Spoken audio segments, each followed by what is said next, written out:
On August 12, 2026, we're going to experience one of the most important astronomical events of the coming decades in Europe, the total solar eclipse of August 12, 2026. A total eclipse that will also cross Spain from west to east, which means that thousands of photographers will try to capture it. But to photograph the sun safely and with quality, we need an absolutely essential element, a proper solar filter. In this video, we're going to analyze this K&F Concept filter, an ND100000 designed specifically for solar photography. We'll look at its features, how it works, and if it's really a good option for photographing the eclipse. My name is Miguel Azorín, and I welcome you once again to Natural Portraits.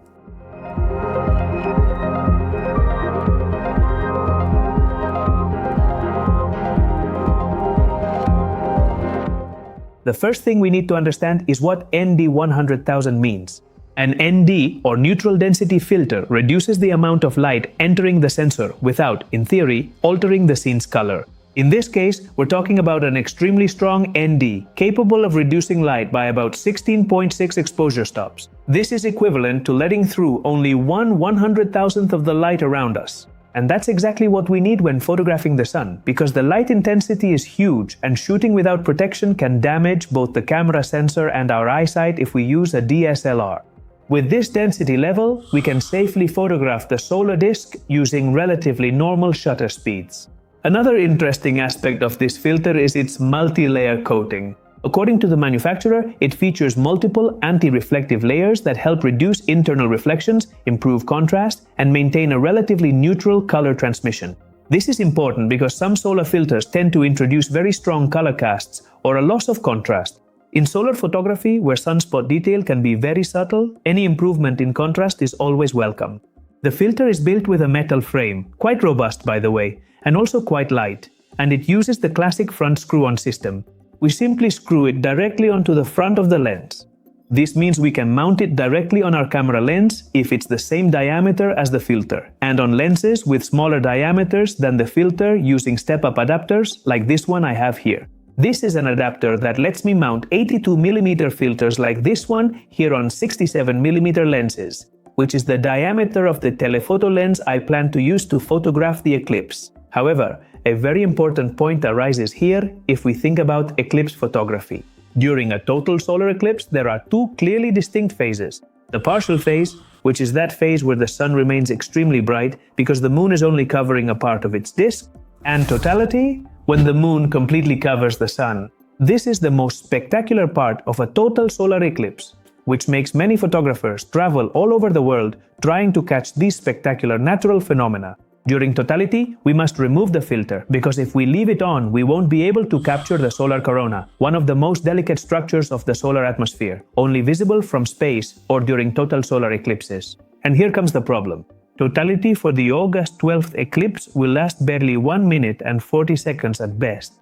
That means we'll have to remove the filter quickly at the start of totality, refocus our camera, and reconfigure the capture parameters. And all of that in just a few seconds, so as not to miss that brief totality. And you'll agree with me that screwing or unscrewing the filter right when totality arrives is not ideal for a totality as short as this eclipse is. That's why, even if the filter is screw-on, the ideal thing is to use it with a magnetic adapter like this one I have here. We simply have to screw the filter onto the adapter, and when the moment of totality arrives, it will be as easy as doing this. And when totality ends, we'll put it back in its place in the same way. In a situation where every second counts like this eclipse, this can make the difference between capturing the solar corona or missing totality. You have the link to everything below in the description and in the first comment. So on paper, we have a filter with ND100000 density, suitable for solar photography, multi-layer coating to improve contrast, robust metal construction, and compatibility with magnetic systems that can make its use in eclipses much more practical. But of course, theory is one thing, and how it behaves in practice is quite another. So now we're going to go outside, point it directly at the sun, and check how this K&F Concept filter performs in a real solar photography situation.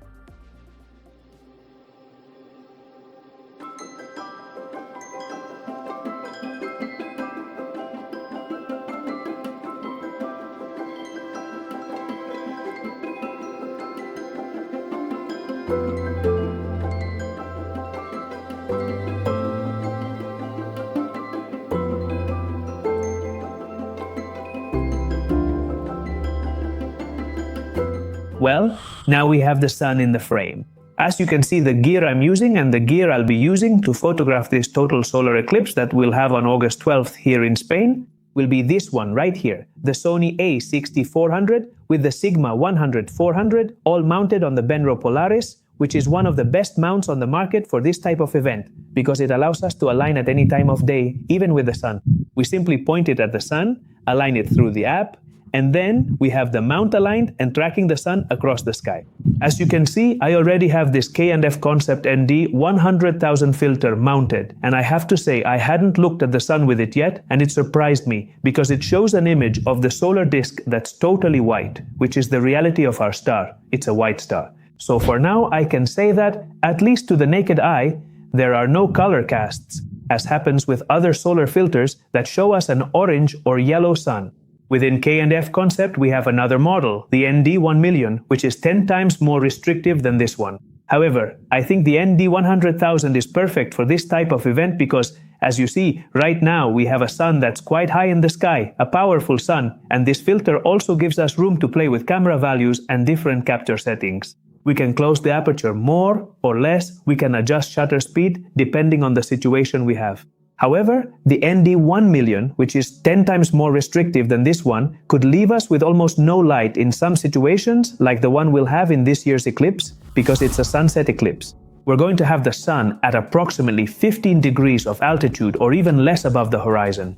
And that means the sun is going to shine much less than it usually does. Therefore, choosing how restrictive the filter is important. Well, this is what we have with this ND100,000 filter from K&F Concept. A filter that I think is ideal for any type of solar photography, whether it's direct photography of the sun, as I'm doing right now, or silhouette photography, trying to align the sun with people, buildings, or mountains, but a filter that I think is especially interesting for this year's solar eclipse photography, especially for its price, the quality it gives us, and how practical it is to use this way directly with a magnetic adapter. You have all the links and all the information about this filter and the adapters down in the description and in the first comment. And with that, I'll say goodbye. I hope you found this video interesting, that it helped you, and we'll see you again next week with what we like most, photography and nature, here at Natural Portraits. Goodbye.